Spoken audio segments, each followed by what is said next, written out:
what I have here are two Thundereggs from a claim in BC. Actually, if you guys ever heard of the YouTuber Dan Hurd, these come from one of his claims. He started selling some of these recently, so I thought I'd buy a couple and kind of review them. I know his full video hasn't come out on these, but they're in his store, so I thought it'd be fair enough to make a video of them and do a review. Now, if you haven't heard of Dan Hurd, he's this really cool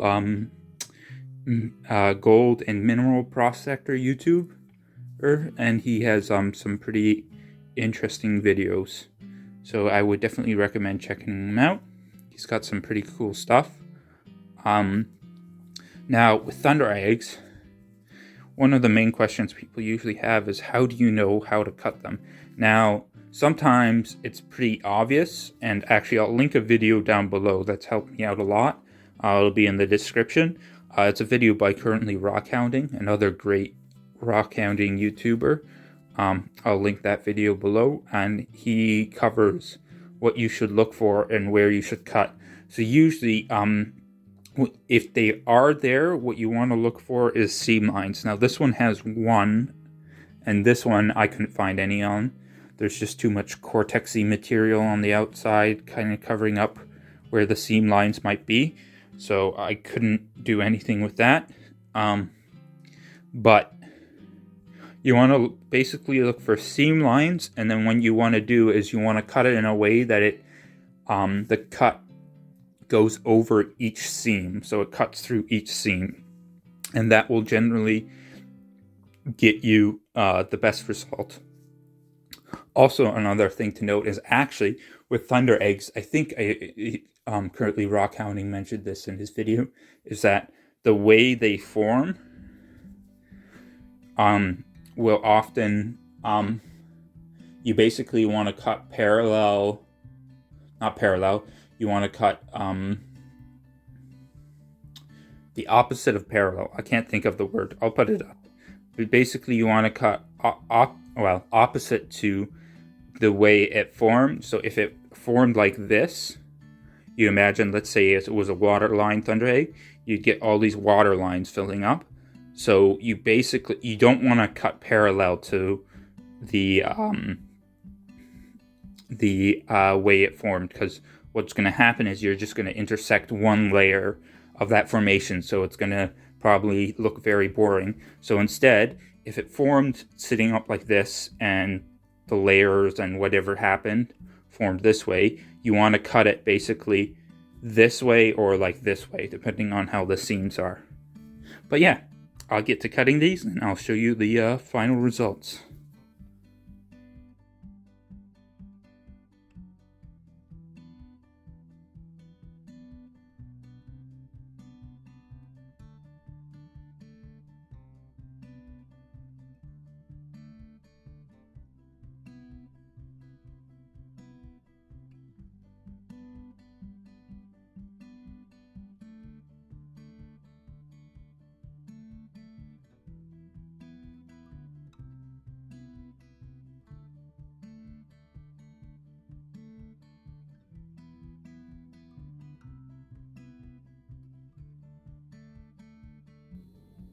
So let's see if these were worth it.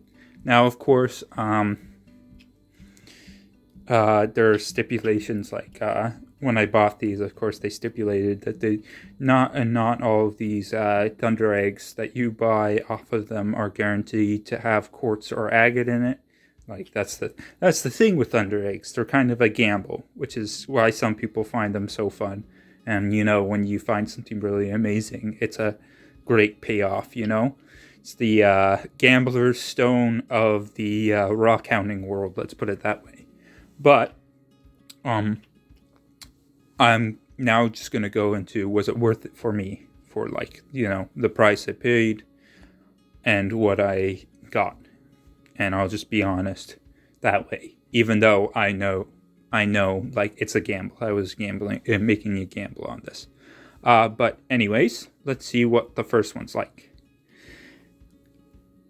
Okay, so there is stuff in there, but it looks like just quartz crystal and then maybe a bit of chalcedony down there in that pocket. But it does seem like I cut it properly, which is good because you want kind of like this kind of starry, kind of spread out pattern. I think that's where they get their names from. Thunderstones is kind of like the arms and bits, quotation marks, thundering off. But I mean, not the most exciting thunder egg, but it's got some interesting details down there. I'm sure it won't look bad polished up, so definitely going to polish up. As you can see, my cutting was not the greatest, and at the end it kind of fractured on me. But yeah, let's check out the second guy and see what the second guy looks like, and then I'll give my final verdict.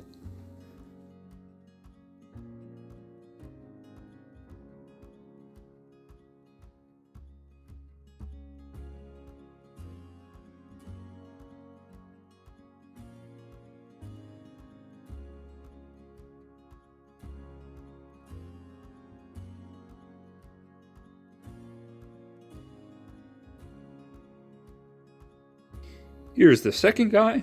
Let's open it up and see what's inside. Hopefully we've at least got some chalcedony and maybe some opal, because I saw some pictures and videos of some of the opal ones from this bed, the bed that these Thundereggs came from, and those look pretty cool. But I'm sure those are not as quite uncommon compared to like just the regular chalcedony quartz. So I'm not expecting much. I knew this was kind of a gamble. Well, okay. So we got chalcedony, and it's kind of like a white, and there might be there seems to be just a bit of opal and some opal mixing in there, but it seems to be kind of like a white to kind of toffee brownish. It's got some interesting inclusions there, and it's got some interesting blue mineralization. So this one's definitely more interesting than the first one. Looks like it also has some, I want to say quartz crystals, or maybe like a quartz pseudomorph. You can kind of see the rough shape there. And on here too, you can see the rough shape. So this one's got a lot more features. I think this one would, for what I paid, I'd be pretty happy with this one for the price. The quartz one, not as much, but you know, it's a gamble, and they also fairly stipulated that, you know, satisfaction is, you know, not guaranteed, because you are kind of just gambling on it. But yeah, this one's much better. Still not the nice opal one I was hoping for, but you know, I knew I was taking a total whack at it. So overall, I think my verdict is that would I buy these again? Maybe I'd do some of the smaller ones. I know he was selling some small ones. Maybe if they were just a bit cheaper, I'd go for a couple of the small ones again and try my luck at those. But this one I'm pretty happy with.